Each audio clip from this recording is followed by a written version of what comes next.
Hello and welcome. Today we are going to have a great discussion about a great conference and a great team within that conference, the SWAC. We talk about Division One baseball, we talk mid majors, Power Four, we talk portal and settlement, but we don't spend enough time on a lot of schools that, especially in today's world, where talent is getting dispersed and spread out all over the Division One landscape. Going to have Coach Davin Pierre and a Hall of Famer from Grambling State University, Mr. Wendell Henderson. Gentlemen, thank you for taking the time to join me today so we can talk a little Grambling baseball. Well, we appreciate it. I appreciate it. Rick, you got a ringtone, man. That thing got to be shut off. I'm about to get rid of it. All right, so David, I want to talk a little bit about. We were talking off air about, we had a SWAC team in the Tallahassee Regional, that was in the mix, maybe 1 or 2 innings away. Talk a little bit about not only the caliber and the quality of student athletes at Grambling as baseball players and young men, but the SWAC, the conference as a whole. Talk a little bit about what it's been like for you, A, to become the head coach, and B, what that league is all about with regard to the quality of play. Yeah. At first, anytime I got a chance to talk about Grambling, man, I just enjoy doing it, right? And I think, being in the SWAC conference allows us to do a few things. It allows us to, one, have an opportunity, give an opportunity to every, black kid that wants to compete at the next level and play baseball. And obviously, we're not limited to black kids because our rosters are definitely diverse. But I think the mission and the goal is always to find those kids that are overlooked and that have the ability to play the game of baseball. So for us at Grambling, we want to continue to be that avenue for guys to be able to come and play high level baseball. And we get overlooked a lot, not only at Grambling, our league gets overlooked because we don't get a chance to be on the big stage like that. So a lot of people don't think that we play a really good brand of baseball. But like we just talked about, before we got on air, in that Tallahassee regional, when you seen Bethune-Cookman play against Northeast and I believe Florida State, it wasn't any easy games. They pitched well, they defended well, they swung the bats well. And I think that's the brand of baseball that we play in our league. It's a very, very quality brand of baseball. And obviously now with transfer portal and pieces moving around, it's become a better brand of baseball. We have really quality coaches in our league, guys that can coach at a very, very high level. You got, Jose over at Alabama State. He was the national coach for the USA Baseball, right? I've had stints with USA Baseball. Coach Omar at Jackson State has had stints with USA Baseball. Coach Crenshaw, USA Baseball. Johnny Hernandez over there at Bethune, USA Baseball. So we have you got Jamie Shute, that's at Florida A&M. That was a Power 5 coach at Florida State. So we have a really, really good brand of guys, man, who can coach at a high level, who can recruit at a high level. So our brand of baseball has gotten better. I think sometimes people don't get to see it because we're not on the national stage like that all the time. But man, no, it's really good. It's really good baseball in the SWAC. We got really, really good players, and so I invite a lot of people to, before they make that assumption about it, do some research on what we got going on, and you'll know that Grambling State University is arguably one of the better teams in the league. Well, there's a reason why I wanted to have Mr. Wendell Henderson join us today, not just because he's a statured alum from Grambling, Hall of Fame athlete from Grambling, but I have been around baseball for well over 50 plus years. I've seen a lot of great players.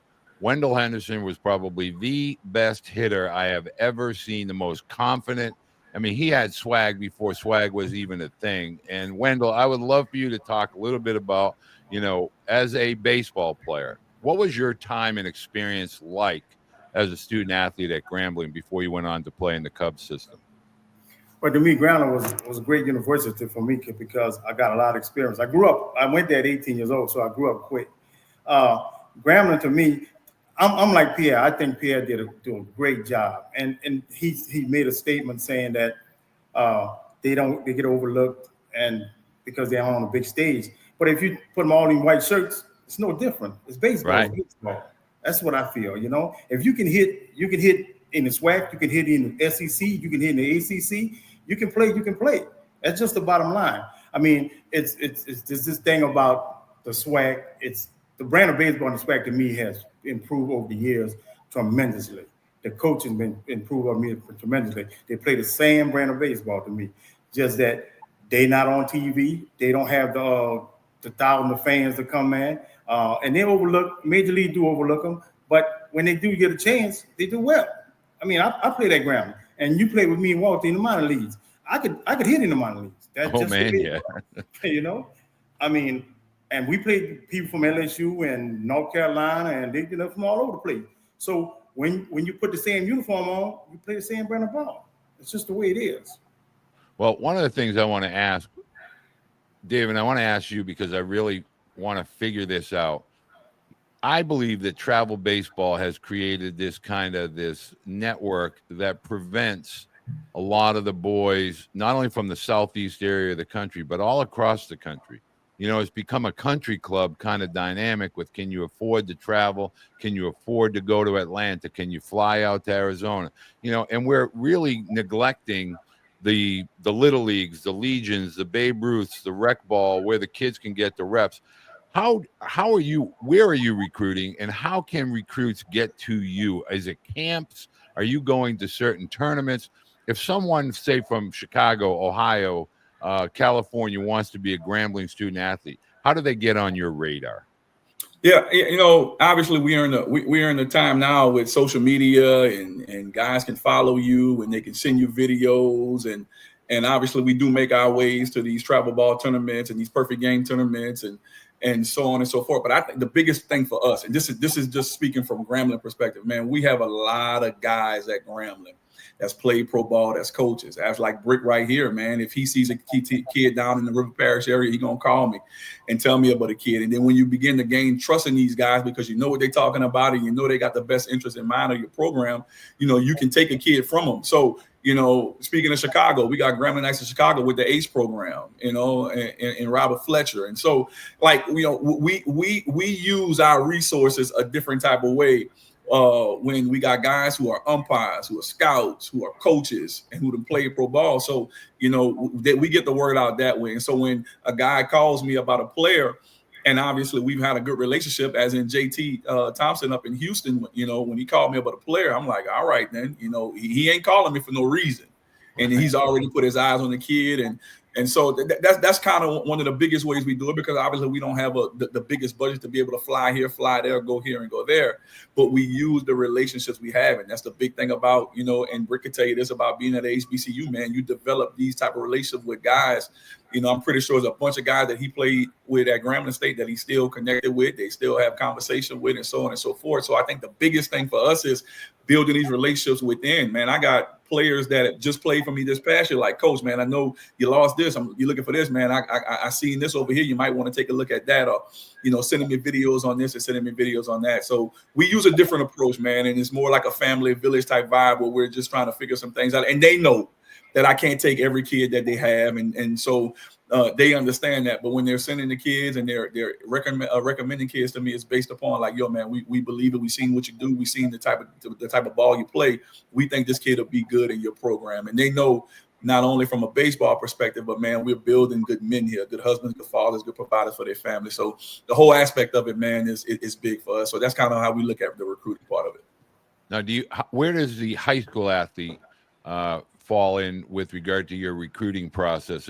Are you active with the high school athlete? Are you more active with the JUCO or possibly the portal? Talk a little bit about the high school athlete, if you can. I think for me, it's this balance. This year, we're bringing about 8 high school kids. We're bringing about 8 high school kids. And so there are guys that, because I think this, obviously the portal is huge. Obviously, because now college baseball, everybody is old, and old wins and experience wins, but you still got to have a foundation. And so for us is, all right, then, we got some guys returning, and I think we returned like 6 or 7 starters from last year. But we also want to bring in some freshmen that are going to be the foundation, that are going to be able to pick up where these guys left off. They understand the culture. They've been in it. They understand how to practice, how to lift, when we're on the road, how we take BP, how we conduct ourselves in the hotel. All those things are are, to me, beneficial when you're building a program and not just kind of microwaving it year after year and bringing in 10 guys and bringing in 10 guys. And so I think the benefit for us is, yeah, we want to get in the portal to get some guys that can fill some pieces that are going to be plug and play and impact guys right away. But we also want to be able to bring in some high school kids that are going to continue to build a foundation of what we're trying to accomplish here at Grambling State. So, yeah, we don't neglect high school kids. Obviously, we're not in the position now to take, the 14, 15 like it normally was in the past. But we, like this year, like I said before, we'll have 8 guys, and I think those 8 guys are going to be really, really quality. They'll have a chance to compete and play. And if they don't, then they'll have a chance to be able to be a backup and then come in on next year and then have an opportunity to be an everyday guy. So that's kind of how we look at this whole thing from a portal, high school, and JUCO perspective. Wendell, I want to ask your dynamic. You have 2 sons that have gone through this process. They're older now, and, I followed them when they were young boys and becoming men. Talk a little bit about, in the like St. John's Parish, Plaquemines Parish, Jefferson Parish. Talk a little bit about, are there opportunities for the kids that don't play travel ball to become better athletes at the high school level? Well, they started working in the recreation now, and it's just tough because travel ball is a thing now. Everybody thinks travel ball is the way to go, but a lot of kids can't play travel ball. They can't. First of all, they can't afford it. Second of all, they may not be good enough to make their travel ball team, but they need the opportunities to play. Because just like Gavin said, opportunity is everything. They need to get opportunities, whether they play at Southern, Grambling, Jackson State, is the opportunity to play. If you can get on the field, then you can show what you can do. But the problem is when we start thinking about everybody can't play LSU. Like I would like to ask Gavin a question. What about this new rule that's going to hurt? That's going to hurt Division I or what? I mean, you only have 34 kids. I don't know the whole dynamic about the rule, but I heard a little bit about it. Yeah. As in, NCAA is going to 34-man rosters, and you got to be at the 34 by I think December 1. For a lot of us. So I think now it puts the pressure on kids to make really good decisions about what schools they go to, and not just because it's a fancy name in a Power 4, or not because they got the bells and the whistles with all these different technologies and this field and all. I think it's putting the pressure on kids now to say that when I make a decision, man, I'm going to make a decision that's going to be beneficial, 1, for my education, and then 2, for me getting on the field and preparing to play. Because what you don't want to do is you want to get to a place and then 1 year you're gone, right? You want to get to a place where you can try to, spend some time there, grow with the coaches, grow with the staff and things of that nature. Obviously, we're in a different ball game. We are in a different ball game in college sports. But I think the most important part is, man, with this 34 is that it's going to force parents and force kids to have to make good decisions on where they're going to be attending school. And I think that's going to be beneficial. Obviously, I think it hurts probably some of the P4s because they can't bring in 50 guys in the fall, you know what I mean, and 60 guys in the fall. And now it's going to force recruiters and coaches to be able to put together rosters that are going to be conducive for winning and not just stackpiling talent. Now you're going to have to find a guy that maybe he can play outfield and infield, or you're going to have to find a guy that can pitch in. You know what I'm saying? So because you got 34, you don't, what are you going to do? You can go 20 arms, 14 position players, or 15 arms, 19. But like it's now in recruiting, you're going to have to figure out how to really build rosters that are going to be conducive for winning. And I think, I like that part of it, because, we don't bring in a volume of kids in the fall. And so, yes, it's going to hurt a lot of kids. Yes, it's going to hurt some high school kids, but you got to find really good places. And JUCO is going to go up, and D2s are going to go up, and NAIA is going to go up, and then kids are going to maneuver their way to Division I from there. Doesn't it really now allow the late bloomers? In other words, we're not in a rush to talk to the 8th, 9th, and 10th grade kids anymore.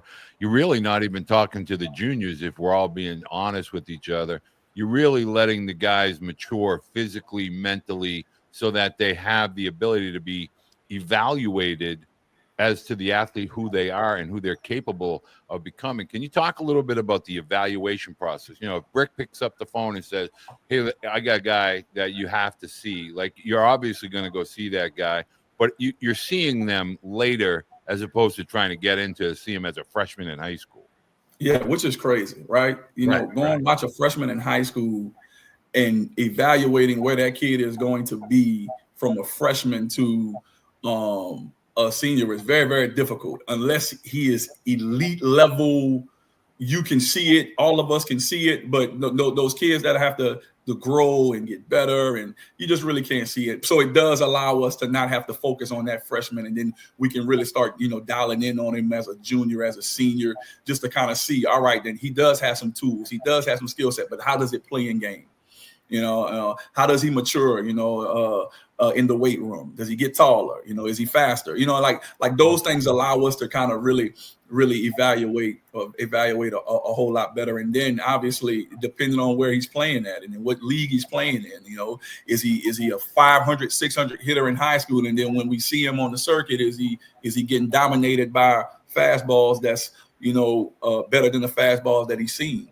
So it does allow us now to have to make a really good decision on a kid instead of having to, how it was back in the day, man. You wanted to, have 14 commitments for kids that's in the 9th grade, and they already know at 14 or 15 years old that they're going to play at one of these P4 schools.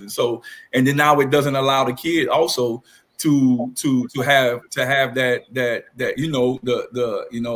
I prayed on it, now we decommitting, and I prayed on it, now I see myself at another school type message, because the school done told him, look, we don't have enough room for you, or we're gonna do this and we're gonna do that. So I think it's a benefit on both parts with that, but the evaluation process I think is a lot more easier than having to evaluate a kid all the way from his freshman year to his senior year. Well, I can tell you, Brick and I back in the day would have conversations about how does a kid at 14 or 15 know where he wants to go to college, man? You don't know what he wants to ask mom for dinner, but you're making him make a decision on college.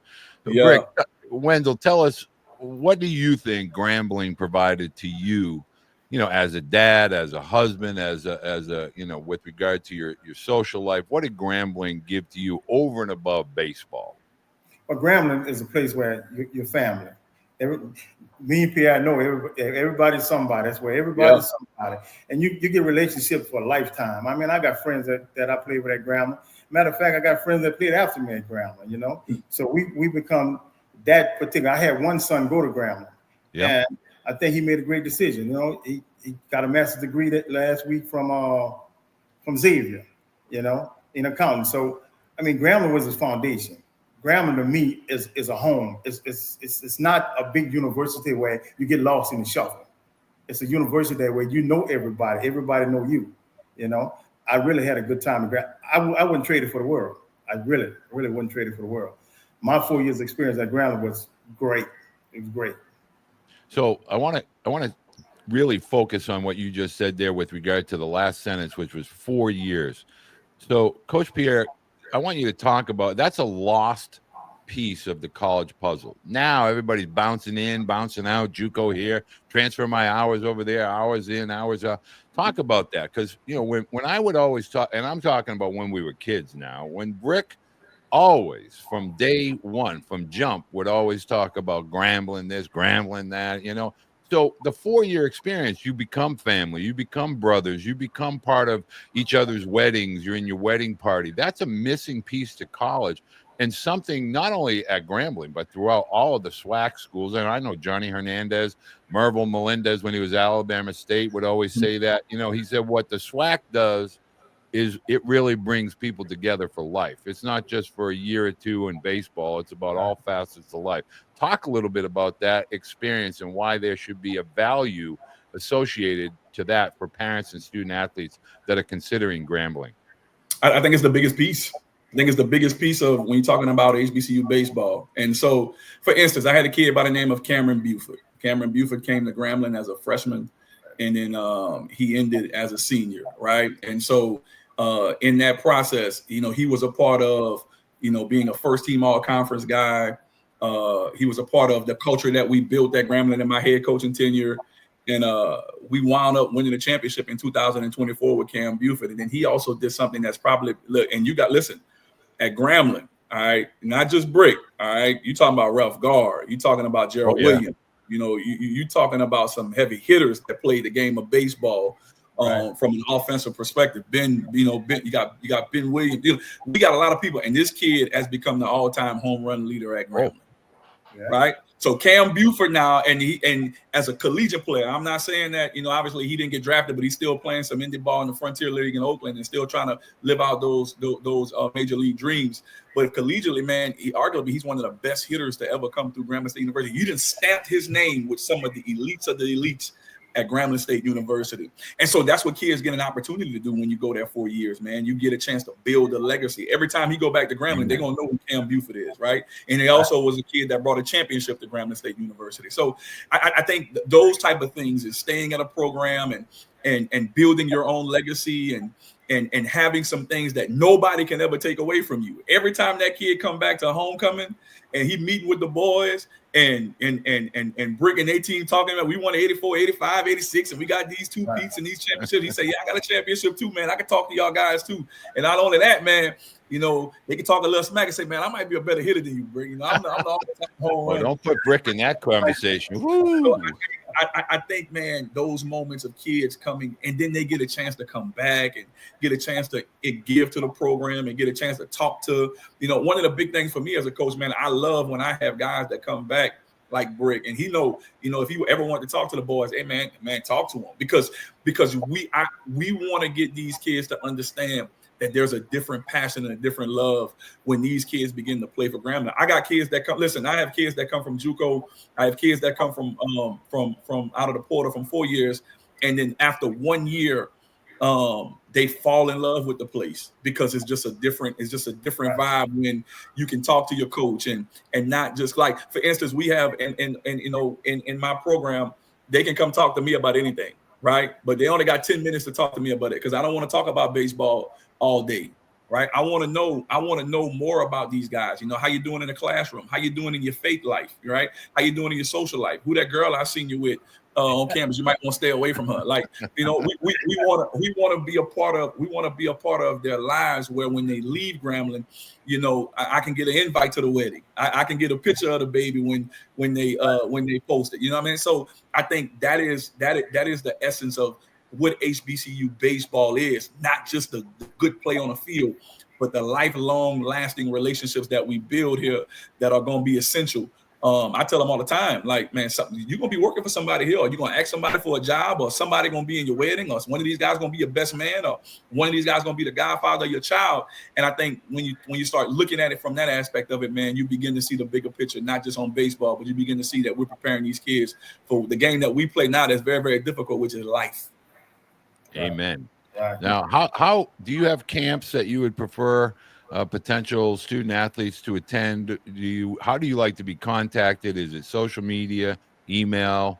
How do you want people to reach out to you if they think they have an interest in Grambling? Well, Definitely on Twitter. Social media is always really good. I'm very active on social media in those spaces. Coach Pierre 37.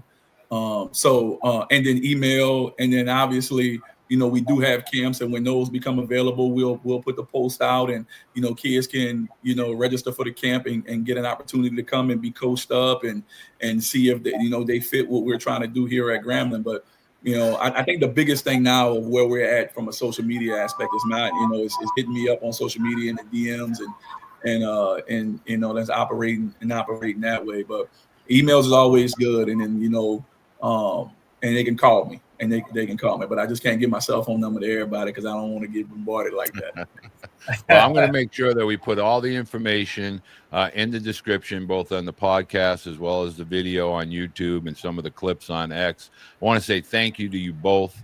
I really, truly, Brick is in my heart for life, man. He made an indelible, impression way back in the 80s. And, we were able to be reconnected when I moved to Louisiana, and I'm really blessed to be able to say and call him a friend. And Coach Pierre, I want to make sure that anything that we can ever do for you, please reach out, whether it's through Brick or just contact me directly, and I'm happy to help you in any capacity that I can. Man, I appreciate it. I want to say this too, man. Hey, me and Brick, we some River Parish boys. Now I know he's from the St. John Parish. I'm from out of there in St. Charles Parish, from Luling, Louisiana. So we got a vibe, not only because we Grambling guys, but we from the River Parish, man. And it's in our environment, man, definitely it's tough to do some of the things that we've done without question. I'm gonna leave you with this, Pierre. when we multiplied in the minor league together, it was proud for me to say I was from Grambling, bro. I do my thing. I'm from Grambling, bro. I'm a Grambling grad, bro. I want you to know Grambling is my home. That's it. Well, I'm going to tell a quick story real quick because I'm going to brag on Brick 1 second. We're in a game against the Royals, and this dude is just straight up shoving. He's got a no-hitter, and it's like the 9th inning. And Brick is in the on-deck circle talking to this guy. He's like, bro, you think you're going to throw a no-hitter? He goes, I don't even know who the guy was that he faced, and it might have been somebody from Southern. He goes, I'm bringing my Grambling behind up in that box. I'm breaking that thing up. First pitch, line drive, right center. And as he's trotting, and the only way Brick can do it, he's trotting and doing that turn around first base. I told you before I got in the box, and when I get in the box, I took care of business. I'm a Grambling, man. And we were all laughing. I mean, back in those days, chirping in the dugouts, man, was an art. And there was nobody better than Brick Henderson that could chirp with Pierre, that's a true story, bro. That's a true story. I believe it. In the on-deck circle, he's talking this kid. Yes, he said, man, don't you let this no-hitter go. Man, I won't better go back in the clubhouse. I said, yes, I got this, bro. I've been hitting hard. And we had a guy named DJ who played in the White Sox for a long time. And he's like, did you? Yeah. So Brick, DJ's like, Brick, shut up. This guy's going to be, don't do it. Don't do it. I told you, DJ. I mean, that was while I was standing on first. Well, Coach Pierre and Brick at Wendell, I really want to say thank you. And parents, I can only say one thing. There is probably not a better place in the world than Louisiana. I mean, I'm born and raised in Boston, Massachusetts. I spent 7 years in Louisiana, in Jefferson Parish, and I can just tell you, everything in New Orleans and everything in Louisiana is just different. It's different in a good way. So if you get the opportunity, whether it's Southern or you go to Coach Hernandez or Bethune-Cookman, look into the SWAC, man. They play some serious baseball, and I'm going to make sure that we put the shorts out there to kind of drive some traffic your way. Thank you guys so much. Appreciate it, Doc. Appreciate it. See you later, Pierre.